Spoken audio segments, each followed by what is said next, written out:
नमस्कार, सुप्रभातम। ये क्लास हमारी स्टूडेंटों के लिए है, छात्रों के लिए है कि ऐसे बच्चे जो संस्कृत की बुक पढ़ने में असमर्थ है, संस्कृत नहीं पढ़ पाते हैं, या ऐसे बच्चे कि संस्कृत की लाइन तो पढ़ लेते हैं लेकिन इसका हिंदी में अर्थ क्या है वो कन्वर्ट नहीं कर पाते हैं, यानी कि हिंदी से संस्कृत से हिंदी ट्रांसलेट नहीं कर पाते हैं। तो उनके लिए ये हम छोटे छोटे वर्ड लेकर के आए हैं। एक छोटे छोटे शब्दों में क्या क्या अर्थ निकल सकता है हिंदी का वो देखेंगे, और विभक्ति के बिना ही हम संस्कृत से हिंदी का अर्थ निकालना सीखेंगे। तो उसके लिए मैंने कुछ सेंटेंस यहाँ पर लिखे हैं, उसे देख लेते हैं। जैसे पहला सेंटेंस है हमारा, बालकः एकः बालकः भोजनं खादति। एकः बालकः भोजनं खादति। तो एकः हमें पढ़ के ही पता चल रहा है कि किसी एक के सिंगल पर्सन के बारे में बात हो रही है। बालकः यानी कि किसी बालक के बारे में बात हो रही है। भोजनम खादति, खादति में हमको समझ में आ रहा है कि खाने के लिए प्रयोग हो रहा है। अगर आप यहाँ देखें इस लाइन का क्या अर्थ निकाला है, इस शब्द का क्या अर्थ निकाला है, तो जहां भी आपको इस तरीके से अनुस्वार दिखाई दे या इस तरीके से लिखा हो भोजनम, तो इसका अर्थ आप निकालेंगे को। क्या अर्थ निकालेंगे? को। हिंदी में क्या अर्थ निकालेंगे? को। तो यहाँ पर इसका हिंदी का अर्थ क्या हो जाएगा? एक बालक भोजन को खाता है। एक बालक भोजन को खाता है। तो इस वाले सेंटेंस में, इस लाइन में आपको कोई समस्या नहीं हो रही होगी। एकः बालकः भोजनम खादति। एक बालक भोजन को खाता है। दूसरा सेंटेंस देख लेते हैं, गोपालः पुस्तकेन पठति। तो गोपाल हमको समझ में आ रहा है किसी बालक के बारे में बात हो रही है। ये भी जान लेते हैं कि यदि कोई पुल्लिंग होता है, यदि कोई मेल होता है, तो उसके नाम के पीछे विसर्ग लगाना कंपलसरी होता है। उसके नाम के पीछे विसर्ग लगाना ही होता है, क्योंकि कर्ता प्रथमा विभक्ति में होता है और प्रथमा विभक्ति के रूप रामः, गोपालः, श्यामः इस तरीके से चलते हैं। तो इसीलिए हमें कर्ता में, मेल वाले कर्ता में विसर्ग का प्रयोग लगाना ही होगा। यदि विसर्ग नहीं लगाएंगे तो वो संस्कृत का शब्द न होकर के हिंदी का हो जाएगा। पठति, गोपाल पढ़ता है, लेकिन ये क्या है इसको जान लेते हैं। तो पुस्तक तो हम भी पढ़ते हैं हिंदी में, क्या पढ़ते हैं?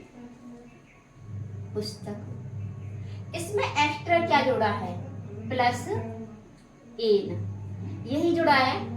यदि कहीं भी आपको इस तरीके का शब्द दिखाई देता है, एन ऊपर एक मात्रा उसके बाद भी शब्द यदि कोई अक्षर है, तो आपको उसे बोलना है क्या? से। क्या बोलना है? से। से। तो गोपाल पढ़ता है, गोपाल पुस्तक से पढ़ता है। एन का मतलब क्या हो गया? पुस्तक से पढ़ता है। माँ का मतलब क्या हो गया? को। एन का मतलब क्या हो गया? या लिखते जाएंगे, मकार या अनुस्वार का मतलब क्या हो गया? को। और वहीं पर एन का मतलब क्या हो गया? से। तीसरा आ जाते हैं, राधा ज्ञानाय विद्यालयं गच्छति। राधा ज्ञानाय विद्यालयं गच्छति। राधा ठीक है, अब गच्छति माने जाना है, ये भी ठीक है। विद्यालयम अनुस्वार है, विद्यालय को जाती है, राधा विद्यालय को जाती है। अब यहाँ पर भी समस्या आने लग गई, ज्ञानाय। क्या? ज्ञानाय। जहां भी आपको आय दिखाई देगा, इसका अर्थ होगा को के लिए। को के लिए, इसका अर्थ होगा को के लिए। तो हमने इसका अर्थ निकालेंगे विद्यालय, माता कहाँ? ज्ञान आय, ज्ञान के लिए। ज्ञान के लिए, राधा ज्ञान के लिए विद्यालय को जाती है। राधा ज्ञान के लिए विद्यालय को जाती है। तीसरा आ जाएंगे, क्योंकि हम जल्दी जल्दी बातें करेंगे, टाइम इन्वेस्ट इसमें नहीं करना है। माता देवालयात गृहं गच्छति। माता देवालयात गृहं गच्छति। जहां भी आत दिखाई देगा, इसका भी अर्थ से होगा, पर कौन सा से? अलग होने के लिए, अलग होने के लिए। एन में भी से है और आत में भी से है। आत में अलग होने वाला से है और एन में हेल्प वाला से है, उसके द्वारा, के द्वारा, इसके द्वारा। इसके बाद एतेन एतत् बालकस्य पुस्तकम अस्ति। एतत् माने इस, बालकस्य पुस्तकम अस्ति, बालक की पुस्तक है।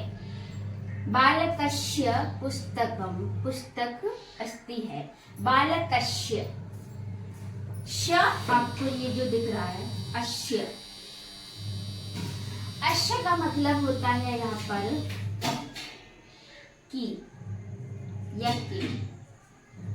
इस तरीके से यहाँ पर इसका मतलब ये होगा। आगे बालकः विद्यालये गच्छति। यहाँ पर जो एक ही मात्रा जो दिखाई दे रही है, विद्यालय तो लिखा ही जाता है इसे, विद्यालय। केवल ये एक ही मात्रा जो आपको दिखाई दे रही है, इसका मतलब होता है मैं, इसका मतलब होता है मैं। तो बालक विद्यालय में पढ़ता है, बालक विद्यालय में पढ़ता है। तो अब हमने यहाँ पर कुछ शब्द देखे। पहला देखा, यदि किसी शब्द के अंत में जो माँ होगा या अनुस्वार लगा होगा, उसका हम क्या अर्थ निकालेंगे? को। एन का क्या निकालेंगे? से। आय का क्या निकालेंगे? को के लिए। आत का निकालेंगे से अलग होने पर। अश्य का निकालेंगे की के। इस तरीके से, जैसे अभी हमने देखा, बालक एकः बालकः भोजनम खादति। तो एक बालक भोजन को खाता है। को क्यों लगाया? क्योंकि हमें यहाँ पर अनुस्वार या मकार दिख रहा है। गोपालः पुस्तकेन पठति। एन को मतलब से, गोपाल पुस्तक से पढ़ता है। राधा ज्ञानाय विद्यालयम गच्छति। राधा ज्ञान के लिए विद्यालय जाती है। के लिए क्यों है? क्योंकि आय लगा हुआ है यहाँ पर। माता देवालयात् गृहम् आगच्छति। माता देवालयात्, माता मंदिर से घर को आती है। माता मंदिर से घर को आती है। इसके बाद एतत् बालकस्य पुस्तकम् अस्ति। अश्य को यहाँ से निकालना है। बालकः विद्यालये पठति। बालक विद्यालये पठति, बालक विद्यालय में पढ़ते हैं। इस तरीके से हमको यहाँ पर छाटना है। जैसे इसको हम देख लेंगे, इसको को बोलना है, एन इसको से बोलना है, ज्ञान आय, आय को क्या बोलना है? को के लिए, को के लिए। आय, आत को क्या बोलना है? से। कौन सा से? अलग होने वाला। अश्य को का, की, के। ए यहाँ पर भी बहुत अच्छा है, केवल ए का मतलब क्या है? मैं। ए का मतलब क्या है? मैं। कुछ सेंटेंस इधर भी लिखे हुए हैं, इसे भी देख लेते हैं। बालकाः भोजनानि खादन्ति। जब भी आपको कर्ता में आ के डंडा के बाद विसर्ग लगा होगा, आ की मात्रा के बाद, बड़े आ की मात्रा के बाद भी विसर्ग लगा होगा, इसका मतलब ये होता है कि जो कर्ता है वो एक सिंगल पर्सन नहीं है, एक से अधिक है, एक से अधिक है।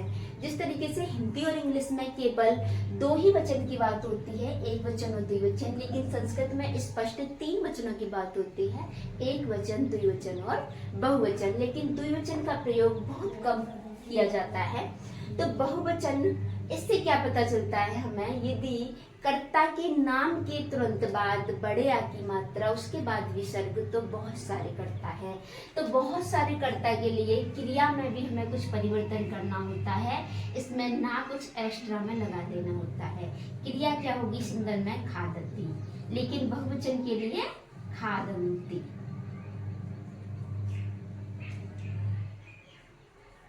बहुवचन के लिए खादन्ति, खादन्ति प्रयोग होगा बहुवचन के लिए। उसी तरीके से बालकाः पुस्तकै पठन्ति। बालकाः पुस्तकै पठन्ति। अब ये तो हमने पहचान लिया, बालक पुस्तक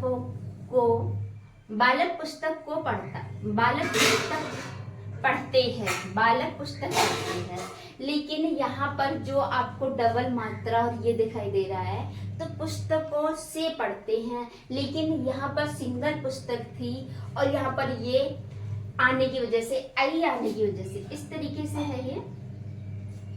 इसका मतलब बहुत सारी पुस्तकों से पढ़ता है। इसी तरीके से यहाँ भोजनम था और यहाँ भोजनानि, यानी कि बहुत सारे भोजनों को खाते हैं। उसके बाद भृतकाः, भृतक कहते हैं सेवक को, सेवक यानी नौकर। धनेभ्यः कार्यम कुर्वन्ति। मैंने आपको बताया ना आने पर ये बहुवचन का हो गया, ये भी बहुवचन का हो गया, लेकिन धनेभ्य, धनों से, यहाँ पर क्या था, ज्ञानाय, और यहाँ क्या है, धनेभ्य। धनेभ्य, धन के लिए कार्य करते हैं। जो सेवक होते हैं वो धन के लिए कार्य करते हैं, धनेभ्य। इसके बाद भक्ताः देवालयेभ्यः गृहम् आगच्छन्ति। जो भक्त हैं वो देवालय गृहम् आगच्छति। भक्त जो है, भक्ति करने वाले, वो मंदिर से घर को आ रहे हैं, मंदिर से घर को आ रहे हैं। अब ये दोनों सेम एक जैसे ही हैं, दोनों में ही अव्यय लिखा हुआ है बाद में, अव्यय।